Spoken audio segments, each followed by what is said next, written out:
Hi guys, welcome back to my channel taste of ನಮ್ಮೂರು. ನಾನೊಂದು ಒಳ್ಳೆ ಪಡ್ಡು ಮತ್ತೆ ಇಡ್ಲಿ ತಿನ್ನೋಣ ಅಂತ ರಾಮೂರ್ತಿ ನಗರಲ್ಲಿರೋ ಲಕ್ಷ್ಮಿ ಪಡ್ಡು ಸ್ಟಾಲ್ಗೆ ಬಂದಿದ್ದೀನಿ. ಈ ಶಾಪಲ್ಲಿ ನಿಮ್ಗೆ ಎರಡೇ ಐಟಮ್ ಸಿಗೋದು, ಇಡ್ಲಿ ಮತ್ತೆ ಪಡ್ಡು. ಆದ್ರೂನು ಇವ್ರ ಹತ್ರ ಪಡ್ಡು ಅಲ್ಲಿ ವೆರೈಟೀಸ್ ಆಫ್ ಪಡ್ಡು ಸಿಗುತ್ತೆ. ಪೆರಿ ಪೆರಿ ಪಡ್ಡು ಅಂತ, ಮತ್ತೆ ಚಟ್ನಿ ಪೌಡರು, ಚಾಕ್ಲೇಟ್ ಲಾವಾ ಮತ್ತೆ ಸ್ವೀಟ್ ಪಡ್ಡು ಅಂತ. ಮತ್ತೆ ಇವ್ರ ಶಾಪ್ ಟೈಮಿಂಗ್ ಬಂದ್ಬಿಟ್ಟು ಸಂಜೆ 6 ಇಂದ ನೈಟ್ 10 ಗಂಟೆ ಇರ್ತಾರೆ.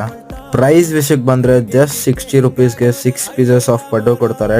ಟೇಸ್ಟ್ ವಿಷಯಕ್ಕೆ ಬರೋದಾದ್ರೆ ಟೇಸ್ಟು ಅಷ್ಟೇ ಸಖತ್ತಾಗಿರುತ್ತೆ. ನಾನು ಇವ್ರ ಹತ್ರ ಜಾಸ್ತಿ ಸೆಲ್ ಆಗೋ ಚಟ್ನಿ ಪುಡಿ ಪಡ್ಡು ಮತ್ತೆ ಪೆರಿ ಪೆರಿ ಪೌಡ್ರ್ ಪಡ್ಡು ತಗೊಂಡು ಫಸ್ಟ್ ಟ್ರೈ ಮಾಡಿದೆ. ತಿನ್ನಕ್ಕಂತೂ ಸಖತ್ತಾಗಿತ್ತು. ನೆಕ್ಸ್ಟ್ ಇವ್ರ ಹತ್ರ ಸಿಕ್ಕೋ ಲಾವಾ ಪಡ್ಡು ಮತ್ತೆ ಸ್ವೀಟ್ ಪಡ್ಡು ಟ್ರೈ ಮಾಡಿದೆ.